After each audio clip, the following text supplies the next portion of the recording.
Thank you for coming to my PhD dissertation, and thank Professor Yusuf for the last presentation of battery technologies. As you see, the title of my thesis is Devastated Functionalized Conducting Redox Polymers for Energy Storage Applications. So basically, I was trying to make conducting polymer-based organic electrode materials for batteries.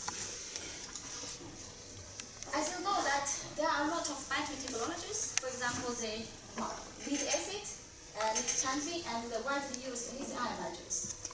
To further improve their power and energy, and to make like cheap and light energy storage devices, there are also nanomaterial-based lithium batteries, lithium-ion batteries, and organic electrode-based energy storage devices. For the organic electrode materials, they can be divided into three types: conducting polymers, organic redox molecules, and redox polymers. Nishida has introduced the redox polymers quite well in his presentation. In my thesis, I mainly focus on these two types of organic electrode materials. So for conducting polymers, this type of materials can be doped in different ways, and it's because it becomes conducting due to the conjugation structure of the material. The widely used conducting polymers include the polyacetylene, pyrrole, polysulfate, and so on. We use this type of material in batteries based on their high electrolytic conductivity. I will introduce this property later, and also their low solubility in organic solvents compared to organic molecules, for example. But conducting polymers show undefined redox potential and relatively low charge storage capacity. These properties limit their performance in the devices. If we look at the organic redox molecules, we have like the carbonyl compounds, for example, the quinol, terephthalate, and also the radicals, the dicels. These materials are promising in energy storage devices because they have defined redox potential, like the inorganic electrode materials, and they show high charge storage capacity compared to, for example, conducting polymers. But organic redox molecules have very low electrolytic conductivity, and they are highly soluble in the battery solvents. So we have very poor cycling stability for this material in devices. From the comparison of conducting polymers and organic redox molecules, we found their properties are complementary. So the idea is to combine these two types of materials to make conducting redox polymers. So this is the aim of my thesis. In the final material, we want to use a conducting polymer as a polymer backbone and an organic redox molecule as a pendant, which is connected to each polymer unit by a link. We hope these materials can keep the individual properties of polymer backbone and the redox pendant. But to realize these properties, when we design conducting redox polymers, we need to consider two things. One is the type of the backbone and the pendant to get a potential match between these two active groups, which means we need to realize the redox activity of the pendant in a potential region where the backbone is conducting. And another thing we should consider is the nature of the link, this segment, because it highly affects the interaction between the backbone and the pendant, and also it will affect the individual properties of these two groups. So in my thesis, I firstly discussed the potential match between conducting polymers and different types of organic molecules in paper 1 and paper 2. Then I focused on the effect of the link on the electrochemical properties of monomers and also polymers in paper 3 and 5. Finally, I discussed the kinetics, conduction mechanism, mass effect, and optical properties of conducting redox polymers in paper 4 and paper 6. So for conducting polymers can become highly electronically conducting. Here I use polyphenol sulfate as an example. This material can be reduced and also oxidized. We usually call this processes N-doping and P-doping respectively. During this process, we get ions for the charge compensation, for example, the cations for the N-doping, ions for the P-doping. these ions will move out during the undoping process. At the doped state, charge is injected into the polymer, and because of the conjugation of the structure, so we can generate the conductivity from the material. First, here shows the cyclical temperance of the N-doping and the P-doping. And then we get an increased conductance of the material during both N-doping and P-doping of polyphenolsilicon. But at a neutral state, conducting polymers are insulated. So this is why potential match is very important in our material. This figure shows the conductance of other types of conducting polymers, for example, polysilicon, P-dot, polypyrrolene, and polypyrrole. They are widely used in the literature. We found different materials show different doping compatibility. For example, all the silicon-based conducting polymers show both N-doping and P-doping compatibility, but polypyrrolene can only be N-doped, polypyrrole can only be P-doped. The lower figure shows the capacity and the redox potential of different types of organic redox molecules. They have been suggested or used in the batteries. We found these materials are electrochemical active in a potential region covering both N-doping and P-doping of conducting polymers. So from this matching figure, we can easily choose the backbone and the pendant for the design of conducting redox polymers. For example, to develop cathode electrode materials, we can choose polysilicon, P-dot, polyphenolsilicon, polypyrrole as a pendant, and as the backbone. For the pendant, we can choose the crinols and also some radicals. But to develop anode electrode materials based on conducting redox polymers, we can also choose all the silicon-based conducting polymers or polypyrrole as a backbone. For the pendant, we can choose carboxylic compounds because they are active in the N-doping region. So in my thesis, I use diisotyrosylate because this compound shows two subsequent reductions, with the first reduction potentially matched with the N-doping of conducting polymers. And it gives a redox potential of minus 2.2 volts versus ferrocerium. This is about 1 volt versus lithium. So it's a typical potential for the anode electrode material. I choose this molecule as a pendant also because its analogs have been used in batteries, and people get high capacity, which is about 300 milliamp hour per gram from this kind of material. So it's quite promising. So in my matching studies, I tested the redox activity of this molecule by using a conducting polymer modified working electrode. I did the electrochemical polymerization to make a conducting polymer layer here on the electrode surface and use this electrode to test the redox activity of this molecule in the solution. From the studies, we found the conducting polymer field shows sufficient conductivity for the charge transport between the molecule and the polymer field. And we also found the cycling stability of the polymer field is not affected by the redox reaction of the molecule, which means good chemical compatibility between this molecule and the conducting polymers. Then, my collaborator Shao synthesized a series of monomers using silicon or E-dot as a backbone and diisotyrosylate as a pendant.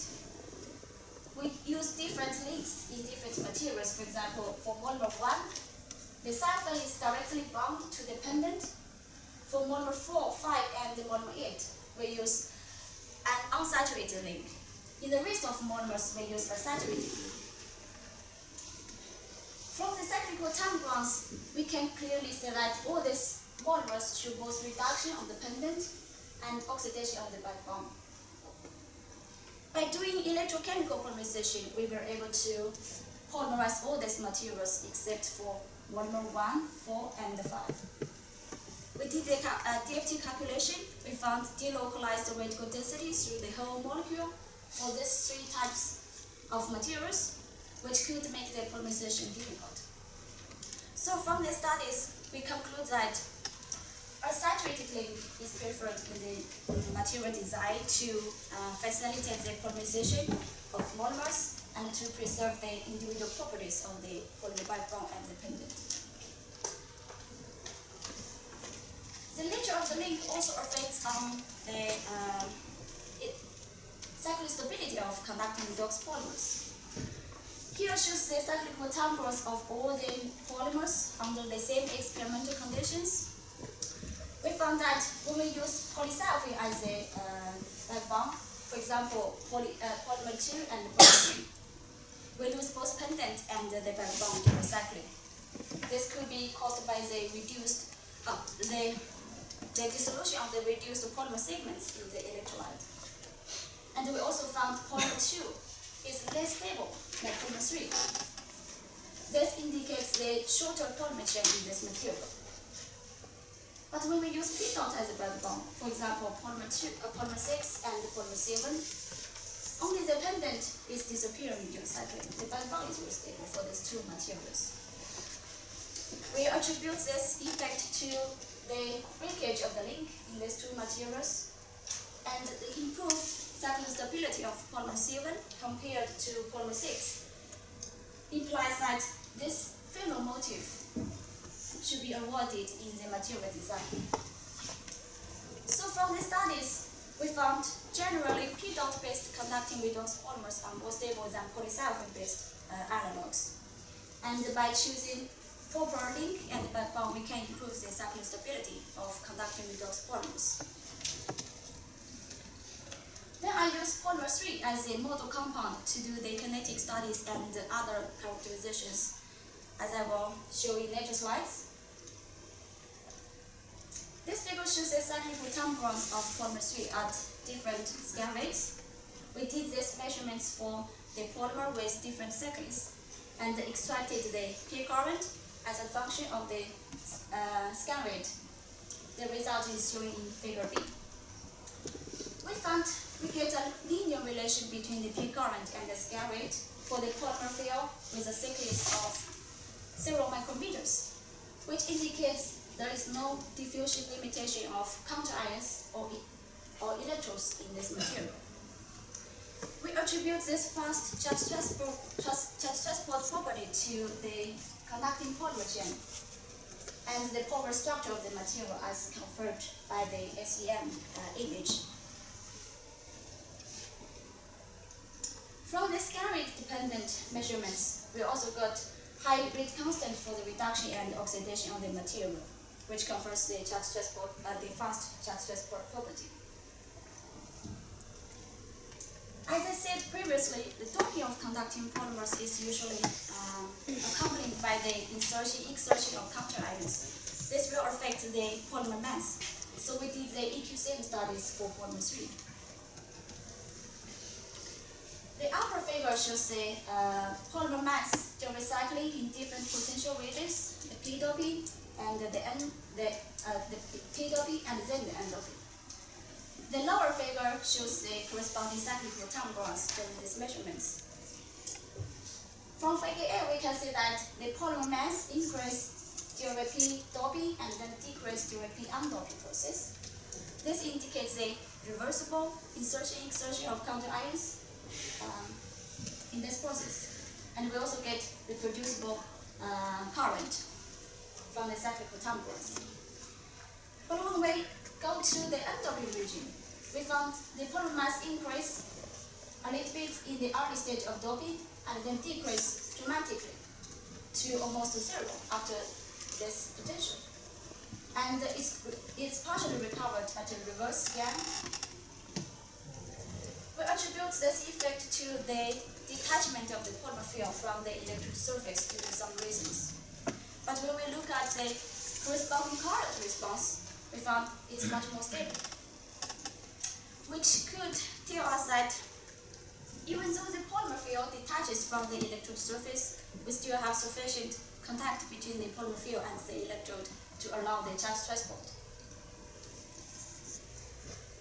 Conductivity is another important doping-induced feature of conducting polymers. Here we used an interdigitated working electrode to explore the conduction mechanism of our conductive redox polymer. So figure A shows the conductance of polymer 3 during recycling at different temperatures. The inset figure shows the corresponding cyclical time growth in these measurements. We found the conductance of the material decrease with increase in temperature if we look at the value at the fixed potential, but the corresponding current does not change with temperature. This could imply that we have a certain number of charge carriers in this doped material at different temperatures, but we decrease the mobility of these charge carriers when we increase the temperature. When we look into different doping potentials, we found the conductance of the material will increase a little bit and then decrease with temperature, which gives our maximum conductance in figure B. This result indicates a temperature-activated conduction mechanism at low temperatures and residual scantily-dominated conduction mechanism at high temperatures. From this, we can expect the activation energy for this material, which is much lower than the thermal energy. The charge carriers of conducting polymers are usually called polymers or bipolymers. We can use some spectroscopic techniques to track these charge carriers for conducting polymers. UV-Vis and IR are two of them. So first, I did the UV-Vis measurements for polymer 3. This figure shows the UV-Vis spectrum of polymer 3 at different heat doping potentials. At a neutral state, for example, the blank curve here, we can only see a broad absorption peak in high energy region. This corresponds to the band gap transition of the material, that is from the valence band to the conduction band. And when we increase the doping potential, we found the absorbance of this peak decrease with increasing potential. And we also found two new absorption peaks appear in the low energy region. This kind of UV-Vis spectrum indicates the formation of charge carriers that are polymers or bipolymers in this material. And these new absorption peaks could correspond to the transitions from the valence band to the doping-induced in-gap states within the band gap. From these measurements, we got our band gap of this material, which is about 2.2 electrovolts. This data is quite close to the one of unsubstituted polysilicon, which means that the presence of the pendant has a little effect on the energy level of the conducting polymer backbone. When we look back to these two new absorption peaks, we found their absorbance extend to the IR region. So we did the IR measurements for polymer 3. This figure shows the IR spectrum of polymer 3 at different p-doping potentials. We found we get symmetric IR spectrum for the p-doping and the p-undoping process. And in the low energy region, we can isolate some IR peaks. They are usually called doping-induced infrared active vibrations. The appearance of these peaks again indicates the formation of polymers or bipolymers in the material.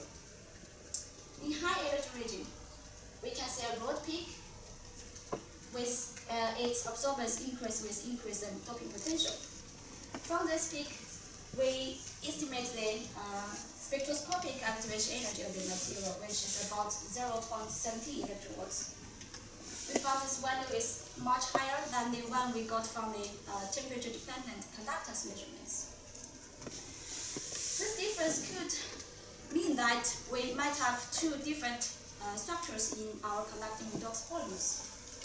The first one is interconnected crystal domains, which determine the activation barrier in the conduction measurements.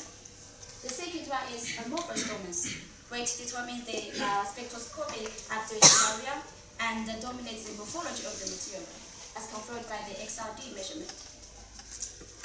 So, to conclude my thesis, We found that the potential match between conducting polymers and the redox pendant is the key to make conducting redox polymers. And we also found the saturated link is preferred in the material design to keep the individual properties of the pendant and the backbone, and to facilitate the polymerization of the molecules. We achieved fast charge transfer for the conducting redox polymer by using terephthalate as a pendant, polysulfane as a backbone, with the redox reactions finished in seconds for the polymer field with a sequence of micrometers. Finally, by doing spectroscopic measurements, we found interconnected crystal domains could exist in these conducting redox polymers. This determines a low activation energy for the charge carrier in the material. Finally, I would like to thank my supervisors, Martin and Maria, thank all the collaborators for my PhD project, and also thank all the funders for my last 4 years. Thank you for your attention.